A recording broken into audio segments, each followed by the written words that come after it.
Assalamualaikum warahmatullahi wabarakatuh. Halo teman-temanku semua, selamat datang kembali di channel Reborn Sunda Anime. Video kali ini abang akan membahas lanjutan manga Kimetsu no Yaiba chapter 200 sampai 201. Sebelum kepada pembahasan, seperti biasa abang akan membagikan sebuah informasi yang tentu saja masih berkaitan dengan anime dan manga Kimetsu no Yaiba. Kali ini abang akan membahas mangaka atau penulis cerita dari Kimetsu no Yaiba yang tiada lain adalah Koyoharu Gotoge.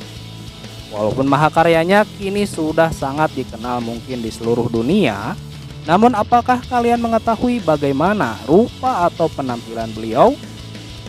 Coba deh kalian iseng-iseng ketik di Google nama Koyoharu Gotoge.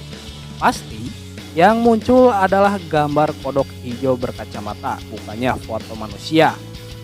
Nah, seperti mangaka pada umumnya, misalkan saja Eiichiro Oda, mangaka dari One Piece, atau Masashi Kishimoto, mangaka dari Naruto, gambar mereka berdua ini sangat mudah ditemukan di mesin pencarian apapun. Nah, jadi menurutku Koyoharu Gotoge ini masih jadi sosok misterius ya. Entah apa motif beliau tidak ingin fotonya diunggah di publik, apakah kehidupannya tidak ingin dieksploitasi, atau apakah ini memang menjadi strategi pasar beliau untuk menarik minat pembaca? Meski begitu, yang pasti abang sangat berterima kasih kepada beliau karena sudah menciptakan mahakarya yang mungkin akan menjadi salah satu karya terbaik anime dan manga sepanjang masa. Oke teman-teman, mungkin itulah informasi yang bisa abang kasih. Selanjutnya, kita langsung saja masuk ke pembahasannya. Awal kisah manga Kimetsu no Yaiba chapter ke-200 dibuka dengan menampilkan tangis haru Kirya dan seluruh anggota pemburu iblis setelah mereka melihat sang Raja Iblis Muzan tewas.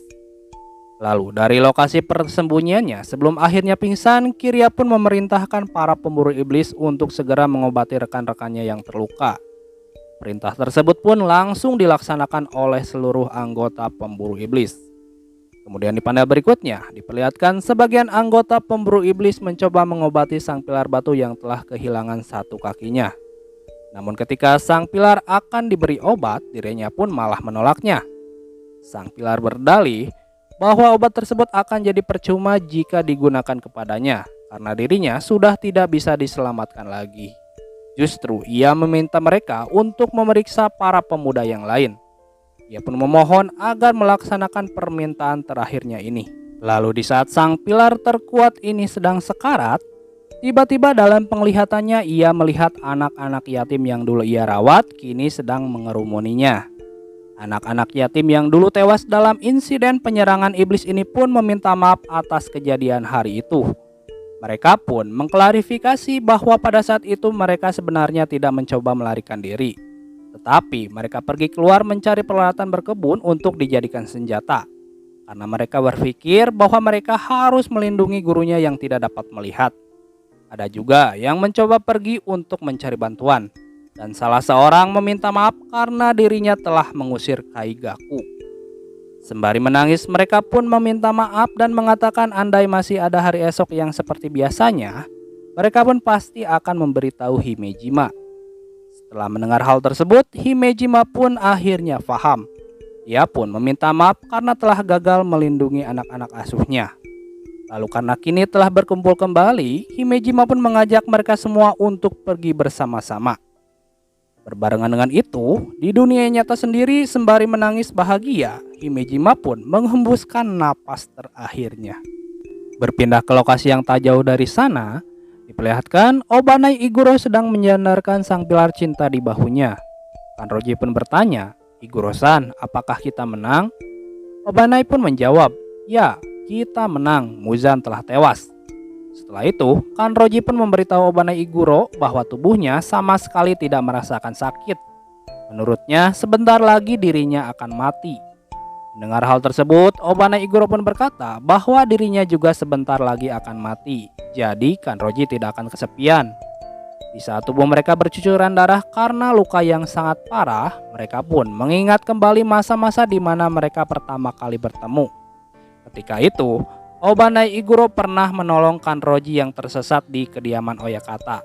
Sebaliknya, Iguro pun merasa Kanroji seperti gadis biasa pada umumnya ketika dirinya bertemu dengan Kanroji pada waktu itu, dan Obanai merasa terselamatkan.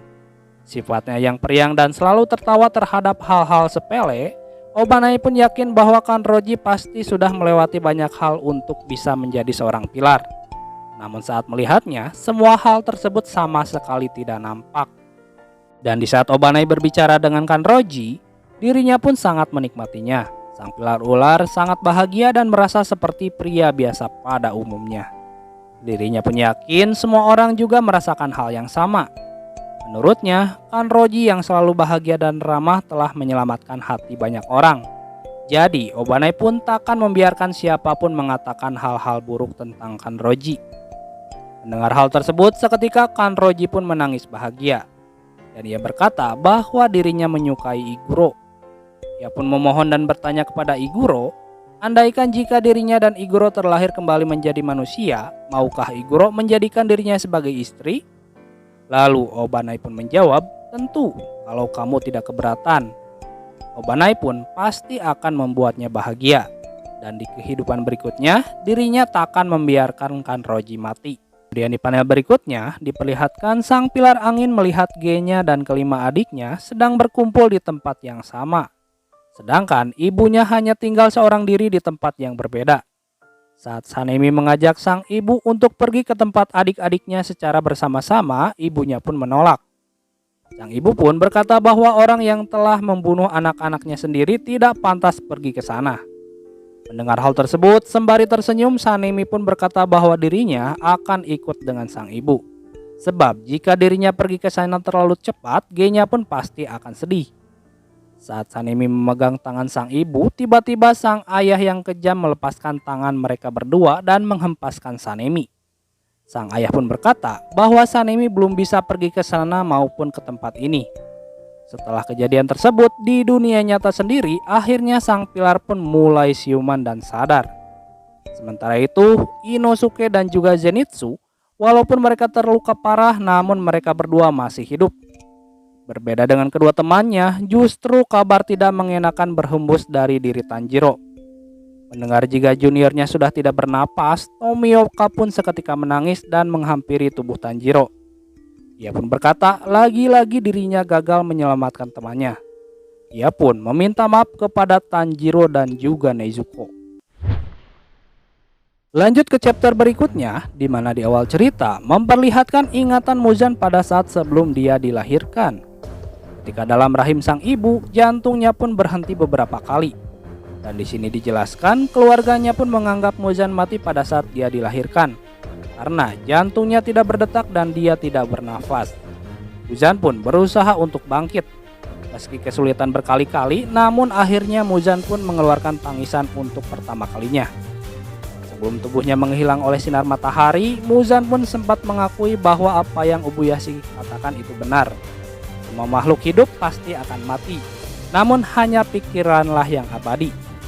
Lalu sang Raja Iblis pun meninggalkan semua pikirannya kepada Tanjiro. Walau jantung Tanjiro sudah berhenti dan nafasnya tidak berhembus, namun sel-sel tubuhnya masih hidup. Muzan pun memasukkan semua darah dan kekuatannya ke dalam tubuh Tanjiro. Jika Tanjiro mampu lolos dari ajalnya, Muzan pun yakin Tanjiro akan melampaui sinar matahari dan menjadi Raja Iblis. Karena Tanjiro adalah orang yang memiliki hubungan darah dengan Nezuko, dan Tanjiro satu-satunya orang yang bisa menggunakan jurus pernapasan yang paling mematikan.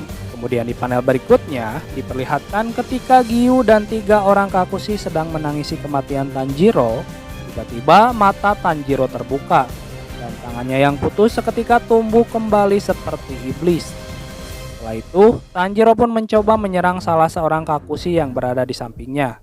Untungnya, Giyu cepat bergerak sehingga Kakushi tersebut tidak tewas. Pada saat Tanjiro akan menyerang Kakushi yang berada di sebelahnya lagi, tiba-tiba kulitnya terbakar seperti iblis. Lalu, Giyu pun meminta 2 Kakushi tersebut untuk segera mundur. Dan dengan lantang, ia meminta para pemburu iblis yang masih bisa bergerak untuk bangkit dan berkumpul karena Tanjiro telah menjadi iblis. Ia pun meminta para pemburu iblis untuk melawan dan membakarnya di bawah sinar matahari sampai mati sebelum dia membunuh seseorang.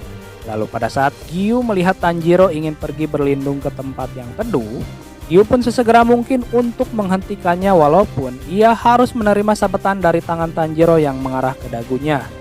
Dan Gyu pun tidak mempercayai bahwasanya tubuh Tanjiro berhenti terbakar, yang artinya ia kini bisa bertahan di bawah sinar matahari. Kemudian ketika Tanjiro akan kembali menyerang Gyu yang terluka, tak lama kemudian Inosuke pun dengan cepat menghentikannya. Selain Inosuke, Zenitsu pun datang ke lokasi pertempuran. Ia tidak percaya bahwa Tanjiro telah menjadi iblis. Di sisi lain, karena mereka adalah teman yang sudah seperti saudara, maka jika ada dari salah satu yang berjalan di jalan yang salah, maka temannya yang lain harus menghentikannya. Ketika Tanjiro terlihat dengan cepat akan kembali menyerang, awalnya Inosuke tak ragu untuk menebasnya.